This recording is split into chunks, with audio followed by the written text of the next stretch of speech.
Serikali ya kaunti ya Kilifi chini ya uongozi wa gavana Gideon Maitha Mung'aro imefanya mabadiliko kadhaa katika baraza lake la mawaziri. Katika mabadiliko hayo ambayo yametangazwa na msemaji wa serikali ya kaunti ya Kilifi Jonathan Mativo, gavana Mung'aro kwa kuzingatia kipengele cha 179 cha katiba nchini na sehemu ya 30, 31, 45 na 46 ya sheria za serikali za kaunti amefanya mabadiliko hayo.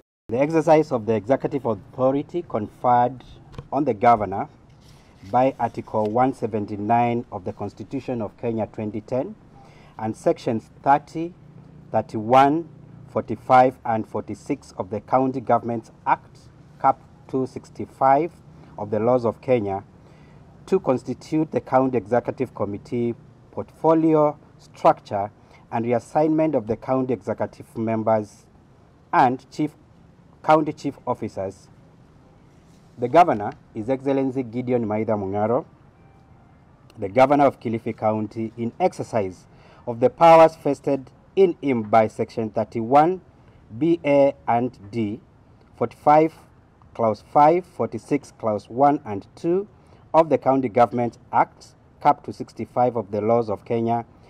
Katika mabadiliko hayo, waziri wa fedha Yaye Shosi Ahmed sasa amehamishiwa katika wizara ya jinsia, michezo na vijana, huku waziri wa jinsia, michezo na vijana Ruth Dama Masha akihamishiwa wizara ya barabara, uchukuzi na wafanyikazi wa umma.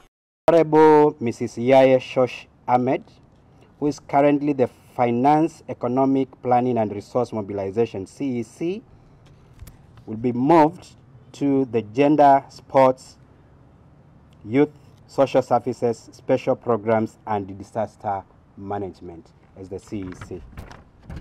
Honorable Dr. Ruth Dama Masha, who is the current CEC for Gender, Sports, Youth and Social Services, moves to be the CEC in the Department of Roads, Transport and Public Works.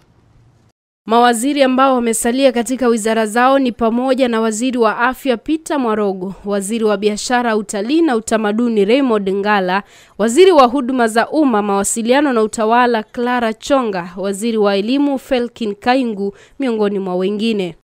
Honorable Raymond Ngala, the CEC Trade, Tourism, Culture, Heritage and Cooperative Development, remains as the CEC of the same Department of Trade, Tourism, Culture, Heritage and Cooperative Development. Honorable Mrs. Clara Ningome Chonga, the current Public Service Administration, Communication and Participatory Development CEC, remains as the CEC in Public Service Administration, Communication and Participatory Development. Honorable Peter Mwarogo Samuel, who is currently the CEC Health and Sanitation Services,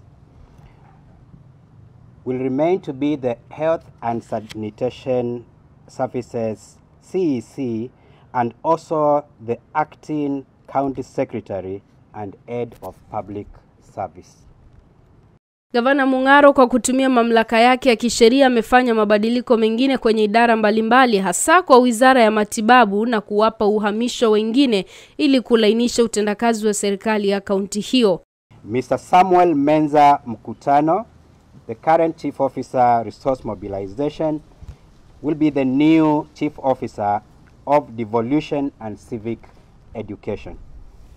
Mrs. Christine Mwaka Pekesha, who is the current Chief Officer Blue Economy and Acting Chief Officer of Livestock Development, will move as the new Chief Officer of Public Works.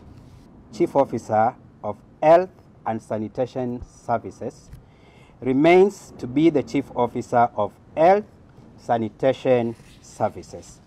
Mr. Teddy Yawa, the current Chief Officer of Agriculture and Irrigation, remains as the Chief Officer for Agriculture and Irrigation. Akitoa taarifa hiyo kwa vyombo vya habari, msemaji wa serikali ya kaunti ya Kilifi Jonathan Mativo amesema kwa kuzingatia sheria, Gavana Mung'aro amemteua Johnson Jeffanzai kuwa katibu katika idara ya kawi na Geoffrey Mwango akiteuliwa kuwa katibu katika idara ya uchumi samawati. Gavana Mung'aro hata hivyo amemwangazia kaimu katibu wa serikali ya kaunti ya Kilifi kuwasilisha majina ya walioteuliwa kwa karani wa bunge la kaunti ya Kilifi Emmanuel Ngala ili kuhojiwa na kuidhinishwa. The acting county secretary and the head of public service shall forthwith transmit the names of Mr. Johnson Jeffanzai and Mr. Geoffrey Gombo Mwango to the clerk of the county assembly of Kilifi for vetting and approval. These changes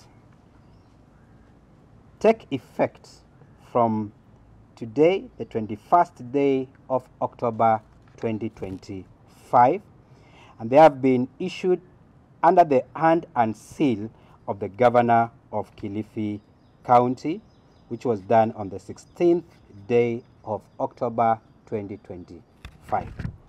Mabadiliko hayo hata hivyo yameanza kutekelezwa mara moja hii leo Oktoba tarehe 21.